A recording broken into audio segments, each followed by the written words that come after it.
ภทุนการศึกษาทุนละ500 บาท 3. เจ้าภาพภัตตาหารโรงทานตามศรัทธาติดต่อร่วมบุญได้ที่พระครูวิสิทธิ์บุญญากรเจ้าอาวาสหรือพระสมศักดิ์ปัญญาวโรรองเจ้าอาวาสบัญชีธนาคารกรุงเทพสาขาตลาดแม่มาลัยเลขที่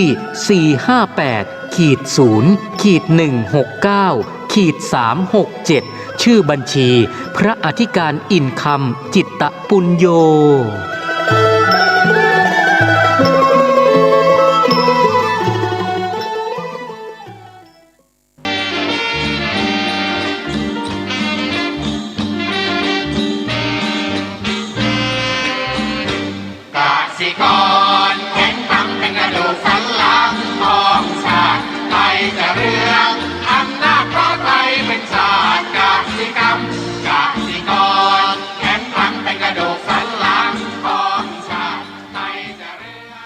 ที่นี่สถานีวิทยุ FM 104.50 เมกะเฮิรตซ์วัดฝายหินมหาวิทยาลัยเชียงใหม่จังหวัดเชียงใหม่รายการต่อจากนี้ไป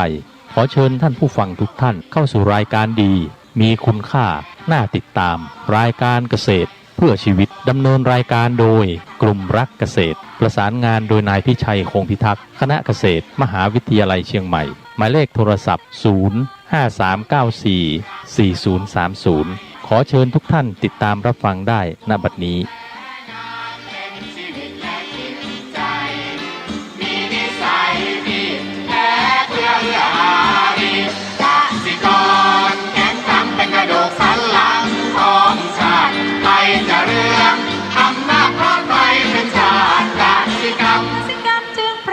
เป็นหลักมันอาชีพสำคัญผู้ไทยที่ไรสีใครจะเก็บใครจะแข็งแรงทวีสวัสดีครับท่านผู้ฟังพบกับรายการเกษตรเพื่อชีวิตสำหรับวันนี้เสนอเรื่องรู้จริงก่อนก็สู่รายการก็มีธรรมะมาฝากท่านผู้ฟังจากพจนานุกรมพุทธศาสตร์ฉบับประมวลธรรมเรียบเรียงโดยพระเทพเวทีประยุทธ์โตมหาจุฬาลงกรณราชวิทยาลัยพิมพ์เผยแพร่ปี 2533 หัวข้อธรรมะวันนี้คือกิเลสานุสัยคำว่ากิเลสานุสัยก็คือกิเลสจำพวกอนุสัยกิเลสที่นอนเนื่องอยู่ในสันดานจะปรากฏเมื่ออารมณ์มายั่วยุเหมือนตะกอนน้ำที่อยู่ก้นโอ่งถ้าไม่มีคนกวนตะกอนก็นอนเฉยอยู่ถ้ากวนน้ำเข้าตะกอนก็ลอยขึ้นมาอันนี้ก็เปรียบเหมือนกิเลสนะเป็นกิเลสนะกิเลสมันมีหลายอย่างอย่างหยาบอย่างกลางอย่างละเอียดอันนี้อย่างละเอียดมันอยู่ตอนนอนตะกอนนอนก้นถ้าเราไปกวนมันก็ฟุ้งขึ้นมาทีนี้จะกำจัดกิเลสได้อย่างไรนะเหมือนเรากรองน้ำนะถ้าตะกอนมันใหญ่ก็ติดตะแกรงนะตะกอนเล็กก็ผ่านไปแต่ทีนี้เราจะทำให้ยังไงคือจะเอาตะกอนออกได้ก็เอาสันส้มไปกวนเวียงเพราะนั้นตะกอนก็จะจับตัวกันแล้วก็จากที่มันแขวนลอยอยู่ในน้ำก็จะตกตะกอนนอนก้นตกตะกอนนอนก้นจะเอาอย่างไรก็เราอยากได้น้ำสะอาดใช่ไหมบางคนก็ใช้สายยางดูดเป็นการลักน้ำดูดตะกอนออกไปนะอันนี้ก็แบบที่หนึ่งแบบที่สองก็บางคนก็จะตักน้ำดีๆข้างบนนะไม่ตะกอนฟุ้งขึ้นมาก็ตักทีละส่วนออกไปเอาไปใช้ประโยชน์ก็เป็นน้ำที่ไม่มีตะกอนแล้วทีนี้เทคนิคการที่เราจะจัดการกับตะกอนแบบไหนมันขึ้นอยู่ว่าเรามองภาพของการจัดการแบบไหนอย่างไรเราชอบแบบไหนแต่วิธีการถ้าเรารู้เรื่องราวเหล่านี้จริงก็ต้องดูว่าเราจะเอาเพียงความชอบของเราไม่ได้เราต้องคิดให้ลึกซึ้งถึงกระทั่งที่ว่า อันไหนมันอะไรมีประสิทธิภาพนะอันไหนมีต้นทุนที่ต่ำที่สุดนะในการที่เราจะได้น้ำสะอาดมานะหรือการที่เราจะกำจัดตะกอนออกไปแต่อย่าลืมที่ว่าจิตใจของคนมันก็เหมือนกันนะท่านผู้ฟังเรารับรู้อารมณ์ต่างๆมากมายทีเดียวรับมาเก็บทีนี้เราไม่ปรุงเราจัดการด้วยสติปัญญารู้เท่าทันอารมณ์ที่มันเข้ามาอารมณ์ที่มันเข้ามาทางตาหูจมูกลิ้นกายใจอะไรไม่ดีก็ตัดออกไปมันก็จะมีอารมณ์ที่เราดีที่เราคิดว่าดีก็ชอบเก็บมาจากนั้นตามกิเลสมันก็อยู่ในจิตของเรามันฝังอยู่เพราะมันยังเรานั้นเป็นปุถุชนอยู่มันยังฝังอยู่ในจิตใจของเรามันเหมือนกับว่าเรามองเห็นว่ามันไม่มีแต่จริงๆมันมีก็ต่อเมื่อคือคล้ายกับว่าไม่มีอะไรกวนมันก็ไม่ฟุ้งขึ้นมาจิตใจของคนเหมือนกันนั้นมันฟังมันมีอารมณ์ต่างๆมันฝังอยู่ในจิตใจของเราโลภโกรธหลงมันมีอยู่ลึกๆแล้วตามกำมลสันดานของเรามันก็มีสิ่งนี้อยู่แล้วความที่เราอยากได้อยากมีอยากเป็นมันเกิดขึ้นมันก็ปรุงแต่งนะกิเลสก็ขยายตัวมากขึ้นก็ทำให้เรานั้นอยากได้อยากมีอยากเป็นนะมันไม่หมดนะอยากได้อยากมีอยากเป็นก็ไปเสพสิ่งที่เป็นวัตถุกรรมวัตถุกิเลสนะมันก็ทำให้ได้รับตาหูปรุงมาอีกรูปรสกลิ่นเสียงสัมผัสมาอีกก็ปรุงเข้าไปอีกมันไม่จบไม่สิ้นจะจบสิ้นก็ต่อเมื่อนั้นเราก็ถึงความจริง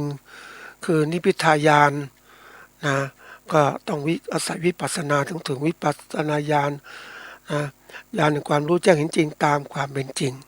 นั่นแหละเราก็จะพ้นจากเขาเรียกกิเลสที่มันมีอยู่ในจิตใจของเราได้ครับเข้าสู่รายการของเรานะครับวันนี้เป็นเรื่องรู้จริงความหมายของคำว่ารู้จริงมันคืออะไรรู้จริงเนี่ยมันประกอบด้วย2ตัวคือรู้กับจริงรู้คือการเป็นคำกริยาว่าแจ้งเข้าใจทราบจริงคือไม่ปลอมเป็นของแท้คือรู้จริงคือแจ้งเข้าใจทราบว่าของแท้มันเป็นยังไงนะทีนี้มันก็มีคำอีกคำหนึ่งใกล้เคียงก็คือรู้แจ้งคำว่ารู้แจ้งเนี่ยเข้าใจตลอดรู้ตามเหตุผลอย่างชัดเจนรู้แจ้งแทงตลอดอันนี้รู้แจ้งนะปกติเราต้องรู้จริงนะแล้วก็รู้แจ้งแล้วก็รู้แจ้งเห็นจริงตามความเป็นจริงนั่นคือสิ่งสำคัญที่สุดนะนี่ปกติเราเรียนรู้ต่างๆเนี่ยนะบางทีเราก็รู้จักเป็นคำกริยาเคยพบเห็นและจำได้นี่รู้จักแต่รู้จำนี่หมายความว่ารู้แล้วจำได้เรียกรู้จักจำเราเรียนรู้มามากมายเราก็รู้จำมาเยอะมากรู้จำนั้นเป็นสัญญาที่มันฝังอยู่ในเรารู้สัญญาความจำได้ไหมรู้เรียนมาเยอะแยะยิ่งคนเรียนมากก็รู้มากรู้จากการจำนั่นแหละแล้วก็กลายเป็นคนที่รู้มากแต่รู้มากนั้นเป็นรู้ที่ว่ารู้คือรู้นั่นแหละไม่ได้รู้เข้าใจเพราะยังไม่เข้าเอามาปฏิบัติแต่ถ้าเอามาอะไรก็ตามมาปฏิบัติแล้วมันจะเกิดความเข้าใจแล้วมันก็เริ่มการที่รู้แจ้งเห็นจริงตามความเป็นจริงจะเกิดขึ้นนะทีนี้ที่เอาหัวข้อนี้มาพูดเรารู้จริงเนี่ยก็คือว่าเป็นสิ่งที่มาเตือนมาบอกว่าทุกคนยุคปัจจุบันเนี่ยมันยุคที่เรียกว่าเราต้องอาศัยความรู้นะความรู้นี่เป็นตัวสำคัญนะท่านผู้ฟังเราทำอะไรต่างๆเนี่ยถ้าเราทำด้วยความที่ไม่รู้เนี่ยมันเหนื่อยไปหมดเลยมันผิดนู่นผิดนี่ไปแต่เรามีความรู้เราก็เอาความรู้นั้นมาใช้ให้เกิดประโยชน์มันช่วยย่นระยะเวลาย่นทุกสิ่งทุกอย่างทำให้มันสั้นเข้าเราบรรลุความสำเร็จได้ง่ายนี่คือความรู้ทีนี้มันก็มีรู้ตัวรู้ลึกรู้กว้างรู้รอบไปหมดกว้างไปหมดเลยรู้ทั่วไปแล้วก็รู้ลึกรู้เฉพาะด้านลึกลงไปอีก มันแล้วแต่ทีนี้คนจะจำได้หมายรู้ยังไงก็ต้องขึ้นอยู่ว่าเขาคิดยังไงการที่เขาจะเรียนรู้อะไรวิชาความรู้มันมีมากมายทีเดียวแต่เขาต้องเลือกวิชาที่มันเกี่ยวข้องกับธุรกิจของตัวเองที่ตัวเองต้องใช้ถ้ารู้มากมันก็กวนในจิตใจเราแต่ไม่เป็นไรเพราะมันจิตของเรามันรับรู้สิ่งทุกอย่างถ้าเรารู้วางให้เป็นรู้ใส่ลิ้นชักเก็บไว้ก็ไม่เดือดร้อนอะไรนะเป็นส่วนถึงเวลามันก็จะมาใช้ประโยชน์ได้ความรู้นั้นเป็นสิ่งสำคัญนะรู้เนี่ยจะทำให้เรานั้นประสบความสำเร็จได้ง่ายนี่บางทีเรารู้ในโลกปัจจุบันเนี่ยทำไมต้องมีความรู้ให้มากเพราะว่าถ้าเรารู้ผิวเผินแล้วก็ทำงานไม่สำเร็จรู้ลึกเกินไปก็ไม่รอบคอบนะรู้เฉพาะเรื่องเนี่ยไม่รอบคอบเพราะว่าความรู้มันก็เหมือนกับว่ามันก็เป็นธรรมะอย่างหนึ่งนะที่เขาเรียกว่าอิทัปปัจจตานะปฏิจจสมุปบาทมันรู้แบบคือทำเกิดขึ้นก็ต่อเมื่อมีธรรมอื่นๆเกิดขึ้นมานะสิ่งนี้มีสิ่งนี้จึงมีตามมามันเป็นอย่างเนี้ยการเกิดขึ้นของธรรมะที่อาศัยกันและกันนะเพราะนั้นเราต้องรู้เนี่ยมันจะเชื่อมโยงกันทั้งหมดนั่นแหละแต่รู้นั้นสำคัญเพราะเดี๋ยวนี้คนเราเรียนรู้กันมากคนที่เรียนรู้มากๆเขาเรียกทำงานสบายนะเป็นพวกทำงานเบาๆต้องรู้คนทำงานหนักๆใช้แรงงานพวกไม่รู้เพราะว่าไม่มีอะไรจะแลกนะนายจ้างเขาคิดว่าจะจ้างคนอย่างไรเขาจะเลือกคนที่มีความรู้มีทัศนคติความสามารถมันเชื่อมโยงกันนะท่านผู้ฟังไอ้ความรู้กับความสามารถนะเพราะคนที่มีความรู้มันจะพลิกแพลงในการทำงานมีความสามารถทำงานไอ้คนไม่รู้นี่ลำบากทำแล้วทำผิดทำไม่ได้ติดนู่นติดนี่คนไม่รู้เพราะนั้นโลกปัจจุบันเป็นโลกของที่ว่ายุคสังคมแห่งความรู้ใครก็ตามที่รู้มากๆเนี่ยมันก็มีโอกาสที่จะทำการทำงานหรือทำอะไรต่างๆได้สำเร็จทีนี้การรู้เนี่ยมันรู้แล้วมันทำไมมันจะไปใช้ประโยชน์ได้ยังไงก็ต้องมีกระบวนการคิดรู้แล้วก็คิดด้วยคิดที่เอาความรู้ต่างๆเอามาใช้ประกอบกันอย่างไรต่อยอดความรู้ที่มีอยู่เนี่ยก็จะกลายเป็นความรู้ใหม่ที่เกิดขึ้นทีนี้ไอ้ความรู้จริงๆมันจะมีหลักของมันคือถ้าเรารู้จริงๆเนี่ยเรื่องราวต่างๆจริงเนี่ยจริงมีรู้เรื่องนี้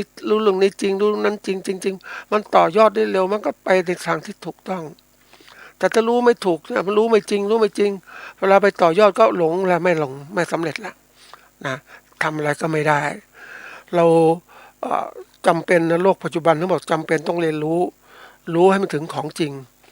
ทีนี้ระหว่างที่ถึงของจริงนะมันก็มีของปลอมที่หลอกอยู่ตลอดเวลาหลอกด้วยความที่ว่าดูมันเหมือนของจริงแต่มันไม่ใช่ของจริงนี่คนที่มีสติปัญญาก็จะรู้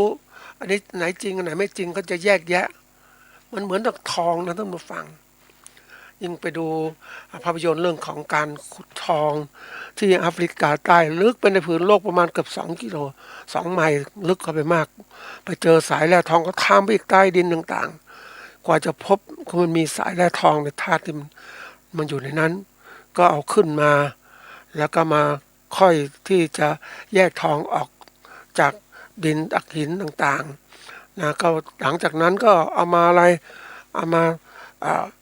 ล่อนเอาสิ่งที่มีเจือปนออกไปเพราะทองมันหนักเนี่ยก็จะสามารถล่อนทองได้ล่อนทองก็จะเป็นเม็ดเล็กๆเสร็จแล้วก็จะมาหลอมให้มันเป็นทองแท่งนะอันนี้ก็แล้วแต่จะไปแปรรูปทีนี้ในประเทศไทยก็มีการล่อนทองนะล่อนทองที่เขาเรียกอะไรแถวเมืองเหนืออำเภอวังเหนือก็มีกรุงเทพก็มีแถวคลององอ่างที่เวลาที่ก็ที่นั่นก็มีการเขาเรียกอะไรนะการเรื่องทองร้านทองเยอะก็จะมีคนมาล่อนทองเพราะมันเศษต่างๆก็เป็นทองพวกล่อนทองก็จะเอามาทีนี้การล่อนเนี่ยของที่เขาจะมีพวกตะแกรงล่อนไม่ใช่ตะแกรงเป็นที่ล่อนคือทองมันหนักเวลาเอาดินที่มีทองอยู่ปุ๊บก็กวนเอาไปมันดินนั้นละลายทองก็ตกอยู่ข้างล่างแล้วก็เอาพวก พวกหินพวกเศษดินต่างๆออกไปเศษทรายต่างๆไปที่สุดก็จะเหลือกองทองอยู่ก้นภาชนะที่กล่องอันนี้ก็เป็นตัวอย่างหนึ่งนี้เราเองเนี่ยที่ยกต้องทองมาเล่าก็เพราะว่ากว่าเราจะได้ของจริงความจริงก็เหมือนเราล่อนทองนั่นแหละเราเองถ้าเราไม่มีความรู้เราก็ล่อนทองได้ลำบากกว่าจะได้ทองจริงลำบากมากแต่คนมีความรู้วิธีการล่อนต่างๆก็ได้ง่ายโลกมันหลอกด้วยความรู้ทางนั้นมันหลอกก็ด้วยความเขาเรียกว่าด้วยความเรียกว่าไม่รู้น่ะเอาความไม่รู้มาหลอกคนไม่รู้เนี่ยคนไม่รู้เนี่ยมันก็ไม่รู้จริงๆนะท่านผู้ฟังถูกเขาหลอกเยอะแยะไปหมดเลยเหมือนอย่างเราเนี่ยเราก็คิดนี่ไม่ก็เขาเรียกว่าไม่ใส่ใจการเมืองสมมุตินะอันนี้ที่เอาพูดการเมืองมาพูดเพราะว่าต้องการให้ท่านผู้ฟังทุกท่านเนี่ยมีความรู้ความเข้าใจเรื่องการเมืองในการเขาเรียกว่าประกอบในการดำเนินชีวิตของเราปกติที่เราไม่เจริญก้าวหน้าเนี่ยส่วนหนึ่งก็มาจากการเมืองการปกครองนี่แหละทีนี้มันมีความรู้ที่หลอกคนนะเขาบอกว่าคนนะคนไม่ต้องรู้เรื่องการเมืองมีหน้าที่ทำมากินก็ทำไปนะเรื่องการเมืองการปกครองเป็นเรื่องคนอีกคนชั้นหนึ่งก็มาช่วยจัดการทำให้ประเทศเจริญทำนู่นทำนี่นะก็เขาหาเรื่องคือมาสร้างเรื่องขึ้นมาเพราะว่าคนที่เขาชำนาญเนี่ยก็คือคนพวกเรื่องการเมืองนะคนอย่างเราก็บอกว่าเป็นคนที่แบบไม่จำเป็นต้องรู้ก็ได้ไอ้คนไม่รู้ก็ถูกเอาเปรียบอ่ะจริงๆการเมืองเป็นเรื่องของทุกคนไอ้คนที่เล่นการเมืองก็คือเรื่องของการจัดสรรประโยชน์คนที่ได้ประโยชน์ปุ๊บก็เขามีเข้าไปเล่นการเมืองปุ๊บก็ได้ประโยชน์กลับมาอย่างตัวอย่างเช่นนะเมืองหนึ่งคือสุพรรณบุรีเนี่ยที่เป็นตัวอย่างนะเขาก็จากเป็นเมืองมันเป็นจังหวัดที่แบบไม่ค่อยเจริญเท่าไหร่นะท่านผู้ฟังเป็นเมืองเก่าแก่ก็จริงแต่ไม่ก็เจริญ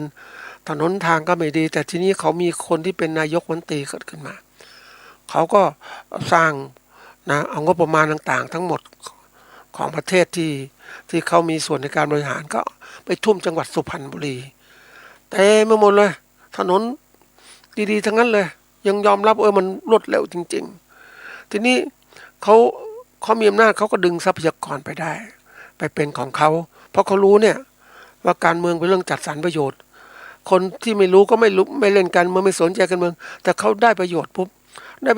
คนที่เลือกเขาขึ้นมาเนี่ยก็เป็นคนสุพรรณนะสมมติเขาทำกี่ปีก็คนสุพรรณบุรีก็เลือกเขาขึ้นมาอีกแม้จะเป็นคนที่แบบไม่ดีในสายตาคนอื่นแต่คนสุพรรณก็มองว่าเขาเป็นคนดีในโลกปัจจุบันนั่นผู้ฟังก็คงจะรู้ว่าโจรก็ต้องเลี้ยงสมุนโจรนะเป็นธรรมชาติอย่างนี้ก็มีกลุ่มมีเครือข่ายต่างๆทั้งหมดนะทีนี้คนที่เขามองด้วยจิตใจเป็นธรรมก็จะมองให้มันไม่ควรจะมีสิ่งเหล่านี้นะแต่ในโลกปัจจุบันการที่แย่งชิงทรัพยากรของโลกมันเหมือนกันทุกที่เลยประเทศที่ฉลาดประเทศที่คนเขาเก่งก็ไปเอาทรัพยากรประเทศที่ด้อยพัฒนาต่างๆเอาไปหมดเลยเหมือนประเทศที่ถูกเอาไม้ไปนะไหมไม้สักต่างๆไปเนี่ยโดยเราไม่รู้ใช้ประโยชน์ยังไงเนี่ยเป็นตัวอย่างแย่งชิงทรัพยากรแย่งชิงทุกสิ่งทุกอย่างเพราะเราไม่รู้เนี่ยไอ้ความไม่รู้เนี่ยเราไม่รู้แยกแยะอะไรที่มันจริงอะไรไม่จริงมันก็หลงไปตามที่เขาปลุกนะเดี๋ยวนี้มีการหลอกคนต่างๆนะให้หลงเชื่อต่างๆนั้นมันเป็นเรื่องที่ถ้าเราตกสภาวะนั้นเราจะคิดอย่างไรเอาตัวอย่างนะท่านผู้ฟังเป็นเรื่องจริงนะครั้งหนึ่งก็เคยไปที่ตะโปธารามประเทศอินเดียที่ได้ไปอาบน้ำแร่นี่ก็จะมีเป็นชั้นๆนะท่านผู้ฟังชนชั้นกษัตริย์พราหมณ์แพทย์สูตรจันทานก็อาบคนละชั้นก็มีแบ่งไว้อย่างนั้นทีนี้เราก็สวมรอยคือหมายว่าเราสวมรอยก็ไปอาบน้ำนะในชั้นสูงสุดนะเกือบสูงสุดนะท่านผู้ฟังนะเพราะเราทำตัวเหมือนกับ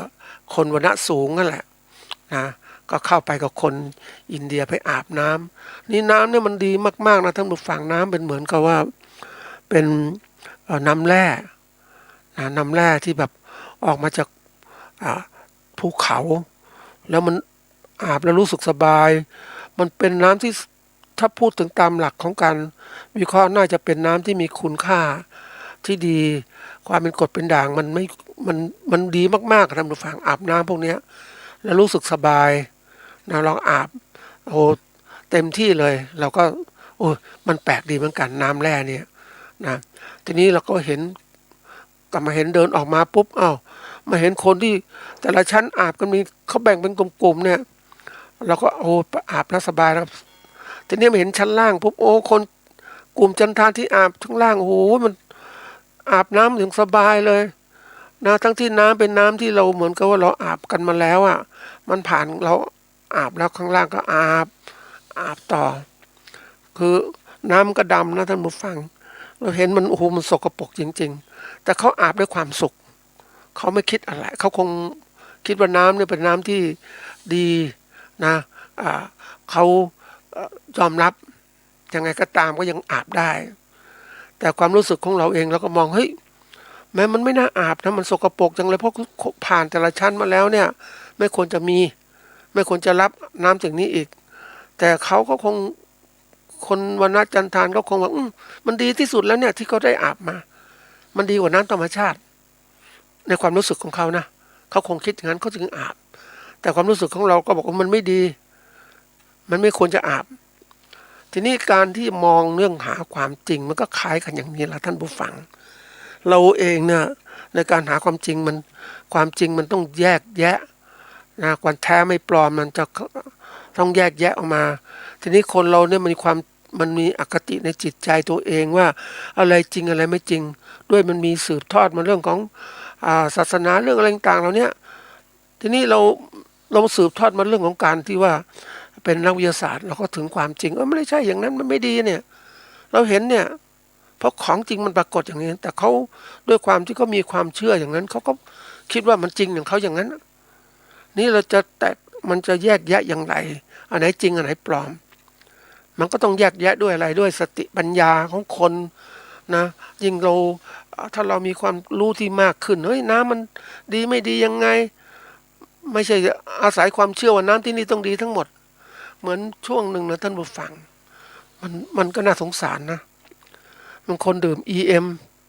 นะโอ้เป็นงุ่นนี่มันดีงุ่นดีงี้แต่ถ้าเราแยกไม่เป็นมันก็มีได้เชื้อที่เจือปนมาอีกใช่ไหมนะเชื้อดีๆมันก็มีอยู่แต่มันต้องแยกให้เป็นนะนี่คนมาตีความว่าเป็น EM หมดเลยนะตัวไหนก็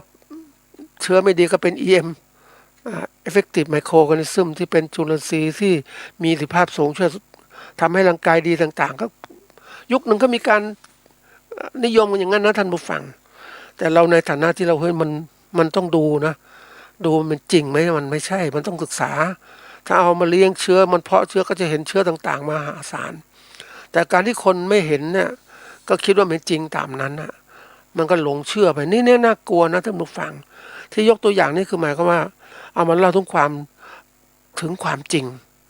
เราไม่ถึงความจริงแล้วถูกหลอกนั่นเองนะวันนี้เราก็ถูกหลอกหลายเรื่องทีเดียวเอาตัวอย่างอีกตัวอย่างหนึ่งนะเป็นเรื่องที่ว่าการเมืองเนี่ยนะรัฐบาลเนี่ยก็คล้ายๆกับว่าชูเรื่องโควิดอย่างงู้นอย่างนี้ต้องหาทางแก้โอ้ตีความให้มันรู้สึกว่าคนกลัวโควิดมากนะตระหนักถึงความอันตรายโควิดแล้วทุกวันก็ออกข่าวโควิดมาตลอดให้คนตระหนกตกใจคนก็กลัวก็เลยไม่คิดไม่กล้าไปไหนอยู่กับบ้านอยู่กับน้องพี่ธุรกิจไม่เจริญนะทีนี้ระหว่างนั้นมันจะมีช่องของการที่ว่าเหตุการณ์นี้มาบังเหตุการณ์จริงก็คือการแก้ปัญหาทางเศรษฐกิจเราที่มันพังมาตั้งแต่ยุคปฏิวัติแล้วมาถึงยุคนี้นะมันเริ่มเปิดเป็นประชาธิปไตยเนี่ยมันเริ่มเห็นแล้วแต่ด้วยมีโควิดมาบังหน้านะก็ทำให้รัฐบาลใช้หลักการนี้ในการอยู่รอด จริงๆถ้าพูดถึงตามหลักแล้วเนี่ยแก้ปัญหาเศรษฐกิจไม่ได้ก็ต้องออกไปแต่มันอยู่เพื่อมีประโยชน์บางอย่างที่เกิดขึ้นทีนี้คนเราเนี่ยก็เลยมาสนใจแต่โควิดช่วงดังกล่าวนั้นก็รัฐบาลก็สามารถไปเอาเงินไปใช้อย่างอื่นได้มากมายทีเดียวนี่เป็นตัวสำคัญเวลาเราดูเรื่องราวนะท่านผู้ฟังเหมือนเราดูลิเกหรือดูละครเนี่ยสมัยก่อนมีลิเกเนี่ยลิเกมันเดินเรื่องต่างเราก็สนใจลิเกปุ๊บเสร็จแล้วอะไรก็มีตลกมาสลับฉากนะเพื่อให้ตัวลิเกไปเปลี่ยนเสื้อผ้าทำเรื่องตอนต่อไปมันไม่ต่อเนื่องเพราะฉะนั้นไอ้ความไม่ต่อเนื่องทำให้คนไม่สามารถเรียนรู้จากของจริงที่มันแสดงออกมาได้มันมีอะไรมาสลับมันขั้นไปโควิดก็มาสลับขั้นในการดูการบริหารเศรษฐกิจของประเทศซึ่งมันก็เป็นเรื่องใหญ่มากเศรษฐกิจไม่ดีเนี่ยมันพังไปทุกอย่างนะท่านผู้ฟังนี่ที่ยกตัวอย่างที่พูดทำยังไงให้เราถึงของจริงต้องดูของจริงนี่เราดูของจริงแล้วเนี่ยเราเขาเรียกอะไรกระบวนการเข้าถึงความจริงต้องให้เกิดขึ้นเหมือนเราที่เคยบอกว่าเราต้องดูต้นไม้ให้เป็นดูเปลือกกระพี้แก่นให้เป็นทีนี้นี่คือตัวอย่างไม่จะดูเฉพาะเปลือกที่มันติดมาหรือทำสีต่างๆดีๆมันฉาบฉวยมันคนดีอ่ะวันนี้ที่น่ากลัวที่สุดคือคนดีนะต้องดูให้ดีๆมันดีจริงไหมนะดีจริงตามหลักพุทธศาสนาไหมดูอย่างนี้พอดูพ่อแม่การปฏิบัติที่ผ่านมาของเขาเป็นยังไงดูพ่อแม่พี่น้องเป็นยังไงมันดีจริงไหมเนี่ยถึงจะยกเคารพยกย่องเป็นคนดีแต่ไม่ใช่ว่าเอาใครก็ได้มาเป็นบอกเป็นคนดีดีหมดเนี่ยมันถูกหลอกเนี่ยเราถูกหลอกมาเยอะมากนะแล้วเราไม่รู้ว่าเราถูกหลอกบางคนที่หลอกมาเนี่ยก็บ่นก็ว่าหลอกเราแล้วเอาของเราก็นึกยึดถือสิ่งที่หลอกก็เป็นของจริงอันนี้น่ากลัวนะยึดถือของไม่จริงเป็นของจริงเนี่ยอันตรายมากเลยมันก็นึกถึงความชั่วเป็นความดีอย่างเนี้ยมันไม่รู้จักความดีแท้มันเป็นยังไงนี่เราต้องรู้ว่าในการประกอบการเกษตรของเราที่พูดเนี่ยมันเพียงตัวอย่างเรื่องความสำคัญของการรู้ของจริงรู้เรื่องจริงสำคัญมากไม่ใช่เรื่อง เรามองเฉพาะเรื่องเฉพาะอันนี้มองแบบรอบตัวเลยนะในฐานะที่เราประกอบการเราเป็นนักอะไรเราถือจริงๆนะท่านผู้ฟัง ทุกท่านเนี่ยนะไม่ใช่เกษตรกรธรรมดานะเราเป็นผู้ประกอบธุรกิจประกอบธุรกิจทำไงบ้างถ้าเราคิดว่าเราประกอบการเกษตรเราทำไปอย่างนั้นน่ะนะเป็นอยู่ไปวันๆหนึ่ง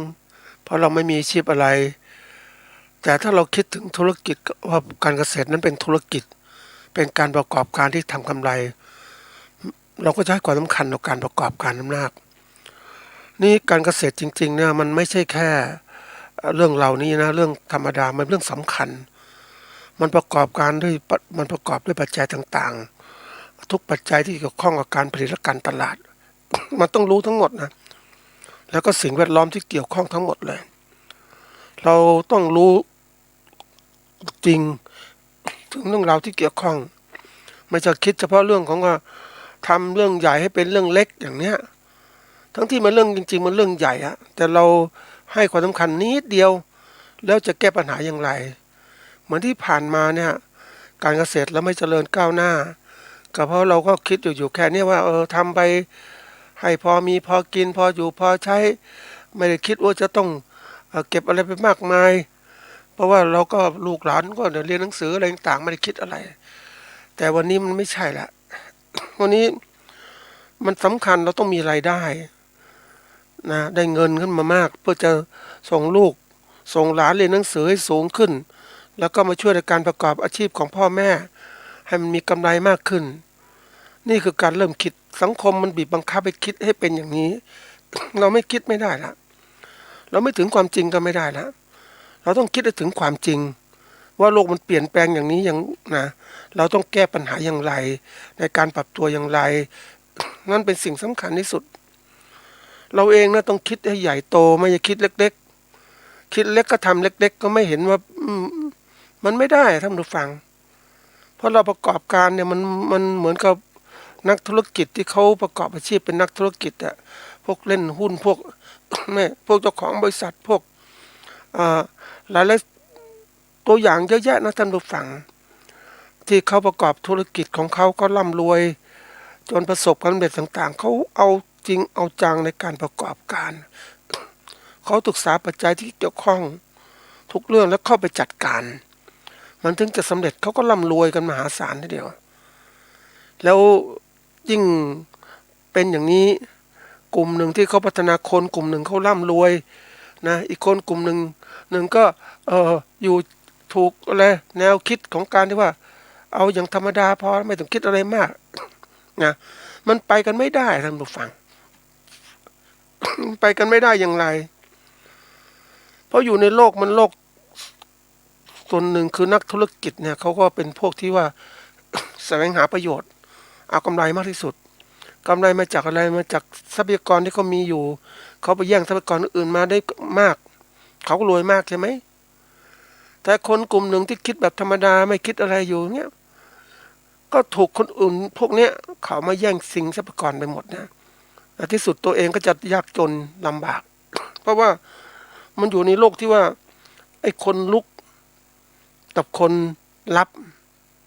นะไอ้คนลุกมันลุกตลอดเวลาไอ้คนรับก็ไม่รู้ตัวมันเหมือนกับพยาธินะท่านผู้ฟังมันเกาะกินไอ้โฮสต์ของมันน่ะเหยื่อของมันน่ะเกาะกินอยู่เรื่อยนะมีชีวิตอยู่รอดเพิ่มเติมมันยังไม่กินหมดนะท่านผู้ฟังมันก็ปล่อยให้นี้ไปสัตว์อาศัยเนี่ยนะอยู่รอดไปแต่ผอมแห้งแรงน้อยแต่ตัวมันเองขยายเผ่าพันธุ์เต็มที่เลย อันนี้คือเรื่องจริงนะท่านผู้ฟังเรามองตามความจริงที่เป็นธรรมชาตินี่แหละมันจะสอนเราให้เราเนี่ยตระหนักถึงความเป็นจริงว่าเรานั้นไม่ใช่เป็นคนธรรมดานะเรานั้นเป็นผู้ประกอบการเป็นเจ้าของธุรกิจคือแนวคิดของการประกอบการเนี่ยให้มันมีแนวคิดคล้ายๆกันอยู่ในสังคมปัจจุบันนะเราไม่ใช่ความคิดแบบเหยื่อหรือคนเฉยๆกับไอ้คนที่มันจะจ้องกินเหมือนตัวห้ามอย่างเนี้ยท่านผู้ฟังคงรู้ ไอ้ตัวห้ามมันก็กินเหยื่อนะมันไม่เหมือนกับตัวที่สัตว์อาศัยพาราไซต์เนี่ยมันกินเหยื่อไม่ตายมันก็เลี้ยงพาราไซต์ไปเลี้ยงโฮสต์ไปเรื่อยๆแต่มันโตขยายเผ่าพันธุ์ไปมากแต่ตัวห้ามมันกินเหยื่อตายเลยนะนี่ทีนี้ในโลกสังคมเราอยู่ในยุคที่เป็นสังคมแห่งตัวห้ามนะก็ตัวสังคมแห่งพาราไซต์นะมันมีตลอดเวลาถ้าเราไอ้สังคมแบบนี้อยู่เพราะนั้นเราก็ต้องทำตัวเหมือนพาราไซต์กับเขาบ้างถ้าเป็นตัวห้ามเราก็เป็นตัวห้ามบ้างเพื่อการต่อสู้และปกป้องตัวเราอยู่รอดเพราะระบบสังคมเป็นแบบนี้เราเองจะให้คนอื่นมากินเราตลอดเวลาได้ยังไงแล้วก็ทำตัวให้มันกินเราไม่ได้แม้เราจะไม่กินเขาก็ตามแต่เรามันก็เขาเรียกว่าถ้ามันแข็งแรงด้วยกันธรรมชาติของสัตว์นะท่านผู้ฟังมันแข็งแรงด้วยกันเนี่ยมันก็จะไม่ทำร้ายกันแต่ถ้ามันอ่อนแอเมื่อไหร่ปุ๊บไอ้ฝ่ายหนึ่งในตัวใหญ่ตัวแข็งแรงก็จะกินตลอดเวลานี่มันถึงเจริญก้าวเจริญเติบโตเนี่ยว่าสังคมมันต้องหัดคิดมองโลกของความเป็นจริงว่าในสังคมปัจจุบันสังคมการแข่งขันที่ผู้ดำเนินการพูดบ่อยๆมันแข่งขันกันมากจริงๆเลยเพียงแต่เรามองไม่เห็นน่ะเหมือนเคยไปบอกสอน สอนเด็กๆ ให้เห็นความเป็นจริงนี้เคยเห็นต้นไม้ไหมเราเห็นต้นไม้นะนั่นคือต้นจันจุลีนะนั่นคือต้นยูคาลิปตัสนะเคยเห็นต้นไม้เล็กๆไหมอยู่ข้างล่างไหมนะตอนแรกๆมันต้นจันจุลีก็เล็กๆนะต้นไม้อื่นก็ขึ้นได้แต่เวลาระยะผ่านไปจันจุลีใหญ่ขึ้นนะต้นไม้อื่นขึ้นไม่ได้แหละก็ตายสิเพราะว่าอะไรจันจุลีมันขึ้นไปตรงข้อแสงหมดเลยแล้วมันทิ้งใบมาไม้อื่นก็ขึ้นไม่ได้เพราะมันเมล็ดพืชมาปลิวมาจะตกตรงนี้ตกก็ติดแค่ใบไม้ใบจันจุลีที่ตกลงมามันก็งอกไม่ได้แล้วก็ตายด้วยความแห้งแล้งนี่คือการแข่งขันกันระหว่างต้นไม้อย่างต้นยูคาลิปตัสนี่ก็แน่นอนว่าเป็นพืชที่มันทนแล้ง คนก็เอามาปลูกนะเอามาปลูกเพื่อที่จะเรียกว่า เป็นพืชเศรษฐกิจเอาไม้ไปทำกระดาษที่กระดาษดีมากนะท่านผู้ฟังกระดาษที่ทำจากยูคาลิปตัสถือคุณภาพดีมากๆนะนี่มันก็เริ่มการขยายที่นี่ยูคาลิปตัสในท่านผู้ฟังก็คงรู้ว่าการที่มันอยู่ในทะเลที่แห้งแล้ง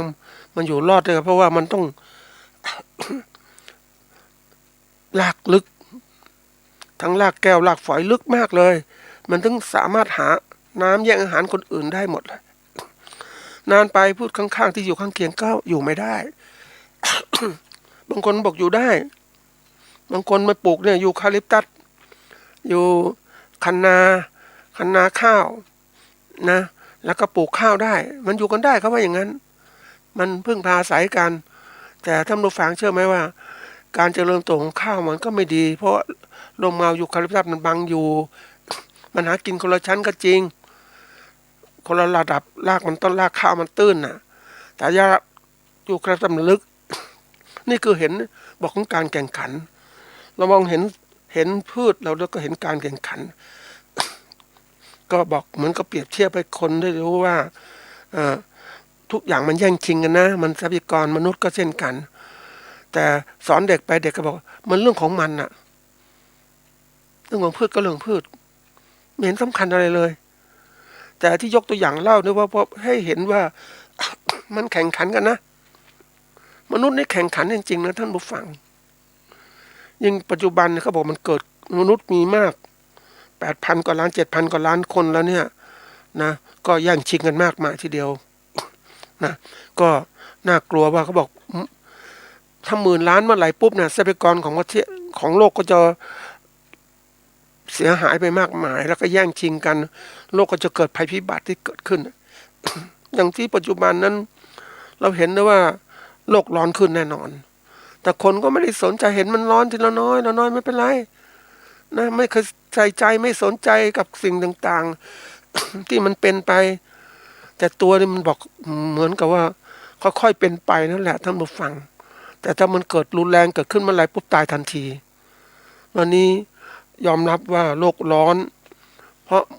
มลภาวะมันเกิดขึ้นสูงมากแล้วต่อไปก็จะร้อนมากขึ้น วันนี้น้ำแข็งละลายแล้วมากขึ้นการน้ำจะท่วมมากภัยพิบัติเกิดขึ้นเพราะว่าเกิดพายุต่างๆมากมายเพราะว่าไอ้ความที่ว่าความร้อนความเย็นมันแตกต่างกัน มันจะเกิดขึ้นนี่คือเราต้องถึงความจริงอย่างนี้ถึงความจริง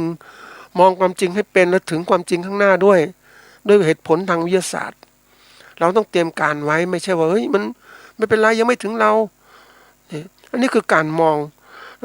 ต่อยอดที่เราต้องรู้ว่าความจริงมันคืออะไรนะสำคัญที่สุดคือกระบวนการคิดเนี่ยให้ถึงความจริงแล้วก็การทดลองต่างๆที่เกิดขึ้นเราต้องรู้ว่าในสิ่งที่เราทำนั้นน่ะ เราประกอบการเกษตรนั้นเราทำอะไรมันมีอะไรที่เราต้องเรียนรู้อย่างที่กล่าวไว้ว่าสิ่งแรกที่เรียนรู้คือตัวเราตัวเองนะเป็นยังไงเป็นผู้มีความสามารถในการเป็นผู้ประกอบการไหมเราทันกับโลกที่เปลี่ยนแปลงไหมถ้าไม่ทันก็ต้องศึกษาเขาความรู้เพิ่มเติมก็ไปมันทันให้รู้ถึงของจริงอะไรจริงอะไรไม่จริงเราต้องเรียนรู้ให้ทันท่านผู้ฟังเราจะได้ไม่ถูกหลอกเหมือนเกษตรกรถูกหลอกให้ปลูกยูคาลิปให้ปลูกยางพาราโดยข้ออ้างของการเมืองว่ายางพาราดีมากเลยราคามันดีงู้นดีงี้นะก็มีการส่งเสริมการปลูกยางพาราคนก็ไปตัดไม้ทำลายป่าภาคเหนือก็ตัดเพื่อจะปลูกยางพาราด้วยความคาดหวังว่าจะมีกรีดยางได้มากขึ้นภาคใต้กรีดประมาณ6 เดือนดังนั้นฤดูฝนเขาก็กรีดไม่ได้ไอ้ภาคเหนือภาคนี้โอ้ดีมากมีการโฆษณาความชวนเชื่อบอกกรีดได้ตลอดเวลา แต่ที่ไหนได้เห็นไหมบางทีปลูกไปก็ไม่มีน้ำกรีดไม่ได้แล้วยิ่งราคาตลาดตกต่ำด้วย โดยเพราะอะไรคนไม่ได้คิดมองคือเวลามองอะไรมันมองไม่ชัดไม่ถึงของจริงว่าในวิกฤตของการที่ว่าเขาส่งเสริมการปลูกเขามุ่งมองอะไรมุ่งมองให้คนปลูก ก็ขายกล้ายางได้เนี่ยแต่ไม่ได้มองให้ปลูกแล้วไปได้อะไรคนภาคใต้เขาไม่ปลูกเขาก็ปลูกน้อยๆเขาไปทำปาล์มน้ำมันซึ่งใช้แรงงานน้อยยางพาราต้องใช้แรงงานมาก นะเจ้าของที่ได้นิดเดียวเพราะต้องให้ค่าจ้างคนปลูกไปประมาณเกือบครึ่งหนึ่งของมูลค่ายางที่ขายได้เป็นแรงงานที่มากรีดยางนะแล้วก็ทำอะไรไม่ได้แต่ทำพืชอื่นมันดีกว่าไหมนะเนี่ยอันนี้ตัวอย่างนะความที่ไม่รู้เพราะว่าคนไม่รู้ก็ตั้งแต่ข้างบนมา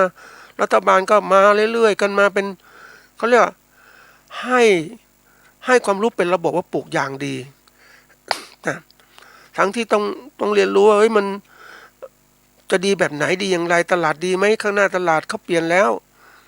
เขาเริ่มใช้ยางพาราไม่ใช่ยางพารายางเทียมมามากขึ้นมันมีอะไรต่างๆที่การทดลองวิทยาศาสตร์ก็ทำมาก้าวหน้าขึ้น ก็จะใช้ยางธรรมชาติไปทำอย่างไร นี่คือตัวอย่าง เราเองเป็นผู้รับความรู้จากอื่นเขามาบอกเป็นงุ้นเราก็เชื่อเขาไปหมดเนี่ยเห็นไหมบางที่นั้นถ้าฟังจะไปเจอเขาเนี่ย ปลูกตั้งหลายร้อยไร่อ่ะกรีดยางไม่ได้เลยอ่ะเขาก็รอว่าเมื่อไหร่จะตัดยางขายจะได้คุ้มไหมนะอันนี้คือตัวอย่างนะท่านผู้ฟังมันก็คล้ายเป็นป่ายางแต่ป่านี่มันเป็นป่าเรียบเป็นพืชเชิงเดี่ยวไม่ใช่พืชเหมือนป่าธรรมชาติที่เป็นพืช หลายชนิดอยู่ด้วยกันนะนี่คือเราไม่รู้นั่นเองเพราะนั้นวันนี้เราต้องรู้นะอย่ารู้เนี่ยรู้ทั้งระบบนะรู้นี่มันต้องรู้ให้ทั้งหมดนี่รู้ตัวเราก่อนนะว่าเราอ่อนแออย่างไรในการเป็นผู้ประกอบการ เราเข้าสู่โลกการแข่งขันเนี่ยมันต้องแข่งให้เป็นนะทำตัวเองแข็งแรงจะแข่งขันกับคนอื่นก็ได้ไม่จะถูกแล้วเราเปรียบตลอดเวลานะ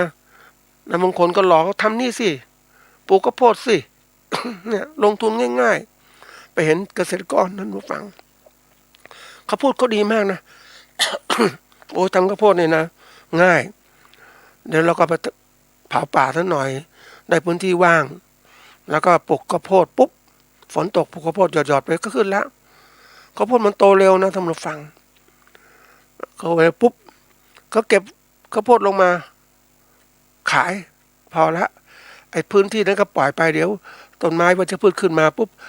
ถึงรูปลูกใหม่ก็เผาซะเลยนะแล้วก็เริ่มปลูกข้าวโพดใหม่คือคิดแค่นี้แหละท่านผู้ฟัง ไม่คิดการไกลว่าสภาพดินจะเป็นอย่างไรอะไรสิ่งแวดล้อมเสื่อมโทรมยังไงไม่คิดเอาประโยชน์เฉพาะหน้าอย่างเนี้ยแล้วมันก็ได้ประโยชน์เฉพาะหน้าคิดอย่างนี้มันก็ได้แค่นี้คือไม่คิดหาระบบอะไรที่มันดีขึ้นปลูกพืชที่ดีขึ้นกว่าเดิมเหมือนชาวป่าชาวดอยอย่างเนี้ยแทนที่ไปปลูกอย่างนี้ปลูกอย่างอื่นนี้ไหมปลูกไม้ยืนต้นที่มันคุณค่าสูงนะคือคนมันคือเห็นแล้วเห็นเงินมันได้เร็วใช่ไหมปลูกไม้ยืนต้นประเภทเดียวเอาง่ายๆปลูกแมคคาเดเมียเนี้ย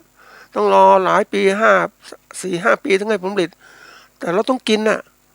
แล้วปลูกพวกนี้ไปได้ปลูกข้าวโพดดีกว่าได้เร็วกว่าแต่ถ้าเรามีความที่ให้มองเป้าหมายเนี่ยให้มันครบนะระหว่างที่เราปลูกพืชแมคคาเดเมียแล้วก็ปลูกพืชอื่นแซมก็ได้นะข้าวโพดแซมก็ได้2-3 ปีก็เก็บผลผลิตได้แต่เมื่อไรต้นแมคคาเดเมียโตปุ๊บเราก็ได้แมคคาเดเมียเลย คือการคิดที่มันต้องคิดอย่างรอบคอบท่านผู้ฟังเข้าถึงของจริงแล้วเราต้องไปหาความรู้เพิ่มเติมอีกนะท่านผู้ฟังในการประกอบการเนี่ยไม่ใช่ว่าเรามีความคิดเรื่องการเกษตรอย่างเดียวไม่พอเดี๋ยวนี้ต้องรู้เรื่องทุกเรื่องนะเราต้องเป็นนักการบัญชีต้องเป็นนักการตลาดต้องเป็นนักบริหารนะต้องเป็นเขาเรียกบริหารทรัพยากรต่างๆบริหารแรงงานคนและเครื่องจักรทำยังไงนะให้มันได้ผลผลิตที่มากขึ้นคือจะเป็นแบบเกษตรกรธรรมดาไม่ได้แล้วเกษตรกรธรรมดาในนับวันนะท่านผู้ฟังจะกลายเป็นอยู่คนระดับหนึ่งแล้วท่านผู้ฟังเดี๋ยวนี้ที่อยู่ได้ก็คือเกษตรกรที่เป็นผู้ประกอบการที่รู้จักในการบริหารธุรกิจเขาจึงจะร่ำรวยแต่ถ้าเกษตรกรธรรมดาแล้วเนี่ยบริหารไปก็ขาดทุนไปที่สุดก็ขายที่ท่านผู้ฟังมันอย่างที่เจอเศรษฐีท่านผู้ฟังที่ เขาบุกเบิกป่าไว้ก่อนที่ดินเป็นสปก.ใช่ไหมแล้วก็ได้ออกโฉนดทำการเกษตรไปกู้หนี้มากู้อะไรกู้เงินมาลงทุน ในการขยายเพราะพื้นที่มันกว้างเนี่ย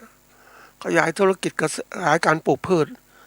ด้วยความหวังมันน่าจะได้ผลมันไม่ได้ผลนะผลไม่ตกท่านผู้ฟังเพราะนั้นเงินที่กู้มาก็กลายเป็นหนี้ต้องใช้ทีนี้มันหนี้มันพอกพูนด้วยดอกเบี้ยต่างๆมาเติบโตโหมหาศาลที่สุดก็ต้องตัดสินใจขายที่ดินน่ะที่ได้เยอะๆหมดเลยนะเหลือไม่กี่ไร่ท่านผู้ฟังคิดดูแล้วกันนะนี่คือเรื่องจริงมันก็พวกเกษตรกรปลูกทำไร่อ้อยทำมันสำปะหลังอย่างเนี้ยเกือบทุกที่เพราะคุมเมื่อปลูกได้ดีขายไม่ได้ราคามันก็ยากจนลงทุกวันใช่ไหมเพราะนี่คนที่เราไม่เป็นนักบริหารไม่มีความรู้เรื่องการตลาดนะเราต้องหาตลาดดูกลไกต่างๆมันเข้าใจนี่สำคัญในตัวเราที่นี่ปัจจัยที่สองต้องเรียนรู้คือสิ่งแวดล้อมต่างๆที่มันมาเกี่ยวข้องเรานะฮะทั้งหมดเลยตั้งแต่เศรษฐกิจสังคมการเมืองการปกครองสิ่งแวดล้อมที่มันเปลี่ยนแปลงวันนี้ต้องยอมรับว่าสิ่งเหล่านี้เป็นสิ่งที่ต้องเรียนรู้นะนี่เรียนรู้เนี่ยมีใครให้ความรู้เราล่ะถ้าไม่เข้าชั้นเรียนเนี่ยในสถานีต่างๆก็คงไม่พูดหรอกท่านผู้ฟังพูดถึงความจริงพูดหรอกมันก็ไม่มีนะพูดความจริงไม่ได้เดี๋ยวมันจะเดือดร้อนนะสังคมเศรษฐกิจเป็นยังไงอย่างคราวที่แล้วเนี่ยรัฐบาลก็เศรษฐกิจดีค้าขายดีส่งออกนู่นส่งออกนี่มูลค่าส่งออกมหาศาลพูดไปอย่างนั้นแต่สินค้าส่งออกนะสินค้าอุตสาหกรรมที่ต่างประเทศเข้ามาลงทุนในประเทศตอนนั้นมันเหมือนกับว่าเขาลงทุนก็ได้แรงงานเราก็ได้ค่าจ้างแรงงานมันก็ไม่มีผลกับมากมายต่อการพัฒนาประเทศอย่างพัฒนาประเทศก็ดูอาชีพหลักของเราเป็นยังไงประเทศเราเป็นยังไงคนนะมันถึงจะมีรายได้ยังไงที่นี่ไปดูบางอย่างเข้าถึงความจริงก็น่ากลัวนะท่านผู้ฟังเราเขาเรียกว่า เราไม่ก็ถึงความจริงเราเอาไอ้ตัวนั้นมันหลอกอย่างเขาบอกเวลาดู GAP เนี่ยอันนี้ข้อมูลจากสภาพัฒน์นะเขาก็ยกระดับว่าไตรมาสที่4ปี2563ปีที่แล้วเนาะหดตัวลง 4.2% นะทั้งปีเนี่ยโตแค่ลบ 6.1% เราดูทุกอย่างเนี่ยการบริโภคภาคเอกชนก็ต่ำมากการส่งออกต่ำจริงๆลบ 28ตกนะการลงทุนก็น้อยลงการจับจ่ายของรัฐก็นะการบริโภคเนี่ยน้อยลงนะคนประหยัดนะคนที่เขาค้าขายเนี่ยอยู่ปัจจุบันเนี่ยเขาที่เขาอยากขายเขาขายออนไลน์ที่คนมีเงินอยู่กับบ้านเขาไม่อยากเดินทางไปนู่นเขากินข้าวที่บ้านสั่งไปกินหรือทีนี้คนจนน่ะคนไม่มีเงินน่ะทำยังไงเห็นไหมอยู่กับบ้านเคยเจออย่างที่บอกคุยกับเกษตรกรที่เขาประกอบการเกษตรก็เล่าถึงเรื่องนี้เขาก็คือก็เป็น SME ท่านผู้ฟังผู้ประกอบการรายเล็กแล้วก็รายกลางเนี่ยขนาดกลางเนี่ยเขาทำธุรกิจไม่ได้ตั้งแต่ปี60 61 62นู่นน่ะขยายตัวไม่ได้แต่เขาก็กลับเขาเป็นเกษตรกรเนี่ยทำสินค้าเกษตรเขาบอกไม่รู้จะทำยังไงก็ต้องเลิกหยุดพักแล้วก็ไปกินข้าวบ้านอยู่กับบ้านหยุดการใช้จ่ายเมื่อเป็นอย่างนี้ปุ๊บอะไรเกิดขึ้น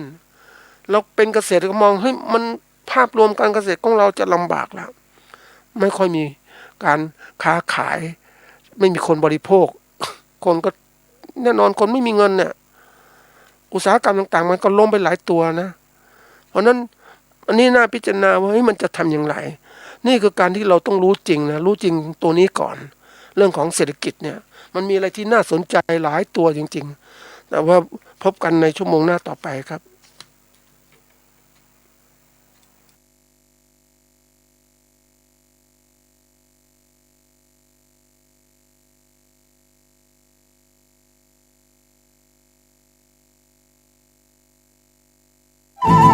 ที่จบไปแล้วนั้นเป็นรายการเกษตรเพื่อชีวิต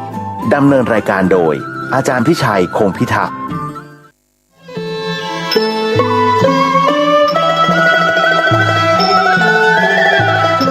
ขอเรียนเชิญศิษยานุศิษย์ร่วมพิธีเจริญพระพุทธมนต์สืบชะตาหลวง ทักษิณานุปทาน ครบรอบ 34 ปี การมรณภาพพระครูวรเวทวิสิทธิ์หรือครูบาธรรมชัยธรรมชโย ครบรอบ 107 ปีชาตการ วันอาทิตย์ที่ 26 ธันวาคม พุทธศักราช 2 พวกเรา